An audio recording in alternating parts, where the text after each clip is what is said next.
Bonjour, bienvenue à Socio-Réflexivité. Maurice Somebouti, sociologue. Je suis très heureux de vous retrouver. Après les dernières vidéos que j'ai faites récemment, qui étaient pour moi un dévoilement sur la religion des témoins de Jéhovah, je pense que je ne reviendrai plus dessus. C'est une page qui est tournée. Cette chaîne n'a pas été inventée pour ça. Et il fallait que je le fasse et je l'ai fait de la meilleure des manières qui soit. Donc j'en suis honoré et je suis désolé pour les personnes sincères, les adeptes de cette religion que j'ai dû froisser. Mon but n'est pas de dire aux gens de laisser leur religion, ceux qui se sentent bien, c'est leur droit. Mon droit également est de dire que je ne me sens pas bien, que je vois des choses qui ne marchent pas, dont cela ne regarde que moi. Voilà, donc je vais poursuivre aujourd'hui sur un autre thème, sans oublier qu'en tant que sociologue, mon rôle est de donner aux gens les outils pour comprendre l'environnement social dans lequel ils évoluent. Parce que l'homme doit être, l'être humain doit être acteur de son milieu pour ne pas subir l'influence sociale du milieu dans lequel il évolue. Donc aujourd'hui, je vais vous parler de 3 livres et dans chaque vidéo, je parlerai d'un seul livre pour pouvoir vraiment aller au bout de l'idée de ce livre. Je vous présente ce livre de George Orwell, qui est assez connu, 1984. Si vous ne l'avez pas encore lu, vraiment essayez de le lire. Et pour ceux qui ont du mal avec la lecture, j'ai des balados, des podcasts euh, d'une radio française, je crois, France Culture, qui en fait la lecture.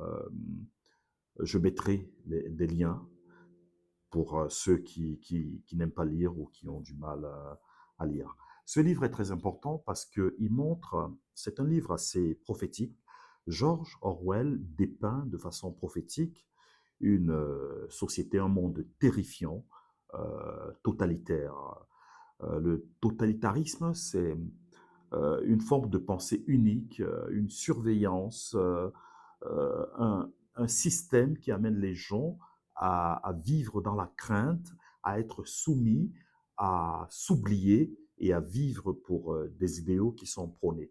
Et ici, en l'occurrence, c'est le Big Brother. Big Brother, c'est grand frère en français. Big Brother, c'est l'image du tyran qui surveille tout un peuple, dont le portrait est installé partout, l'affiche est installée partout, avec en dessous ce slogan Big Brother vous regarde, le grand frère vous regarde. Et même dans les domiciles des habitants de cette ville, il y a une espèce de télévision ou télétransmission, un appareil en tout cas que vous devez allumer tout le temps, qui surveille vos faits et gestes et qui veut à tout prix se rendre compte de où est-ce que vous dirigez votre pensée. Il y a des patrouilles en hélicoptère qui volent comme ça sous les fenêtres pour regarder chez vous ce qui se passe. Vous ne vous sentez pas libre et en plus, il y a une forme de police de la pensée.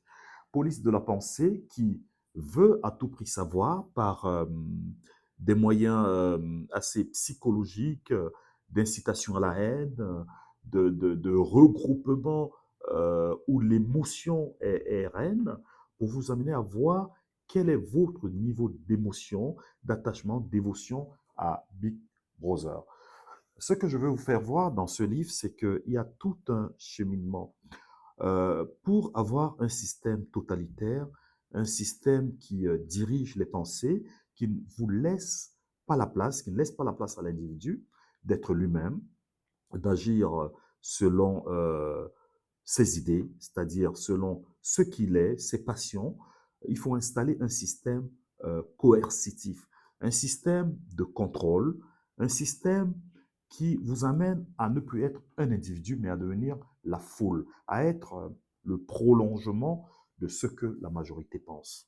Dans un monde aujourd'hui où on dilue les individualités dans des idéaux, dans des formes de pensée, il est très difficile à chacun de nous d'être lui-même, d'être soi-même et de penser par soi-même. Donc mon but en tant que sociologue est d'allumer cette lumière-là dans chacun de nous, d'être toujours conscient de ce qu'on est, de ses valeurs, de sa dignité, de ne jamais passer à côté de ses objectifs à soi, même si on évolue dans un milieu culturel, familial, dans une société qui nous amène à penser. L'individu est un animal social, c'est bien connu. Les philosophes du passé l'ont dit. Cependant, tout en étant un animal social, il demeure un animal en tant que tel. Vous savez, même les animaux qui vivent dans des formes de communauté où ils vivent en groupe, chaque animal a ses spécificités et ne devrait pas les perdre. Donc, à travers ce livre, vous comprendrez les mécanismes de contrôle, les moyens d'orienter votre pensée, les moyens de vous aliéner, de vous rendre euh, étranger à vous-même. C'est à vous de savoir ce qui est le mieux pour vous, quels sont vos choix, vos valeurs et comment vous les orientez. Et ici, dans ce livre, Winston Smith, qui est le personnage principal, il a une indépendance d'esprit et il trouve le moyen de contrôler ce téléécran, il fait semblant de jouer au jeu de ceux qui pensent de contrôler, de Big Brother. Quand il y a des journées de haine, il se mêle à la foule, il fait semblant d'haïr celui qu'on lui demande d'haïr, mais tout en étant lui-même, en restant lui-même. En fin de compte, il est quand même surveillé, et même la jeune dame qui s'approche de lui, qui tisse une amitié, voire une relation, qui est aussi indépendante, mais tout en étant pris dans la pensée du groupe.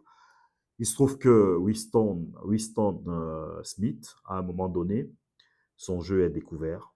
Son jeu est découvert et il est obligé d'avouer qu'il a été indépendant tout en faisant semblant d'appartenir à cette troupe de pensée unique. Qu'est-ce que ça signifie? Ce que ça signifie, c'est que vaut mieux parfois jouer le jeu dans une société qui pense que vous pensez comme eux, tout en étant un individu à part entière, tout en sachant qui vous êtes dans votre intimité, quelles sont vos valeurs, et surtout, je dirais une chose extrêmement importante, n'oubliez jamais que votre dignité est la chose que vous avez de plus important au monde. Lorsqu'on touche à votre dignité, vous n'existez plus, vous êtes mort. Euh, Ça passe par le respect. Quand vous vous respectez, vous vous faites respecter. À partir du moment où une personne commence à piétiner votre respect, cette personne avance vers votre dignité. Dès qu'elle touche à votre dignité, vous n'existez plus comme être humain. Vous êtes une enveloppe corporelle qui vit, qui marche, qui avance, qui semble exister, mais qui est détruite, qui est morte intérieurement.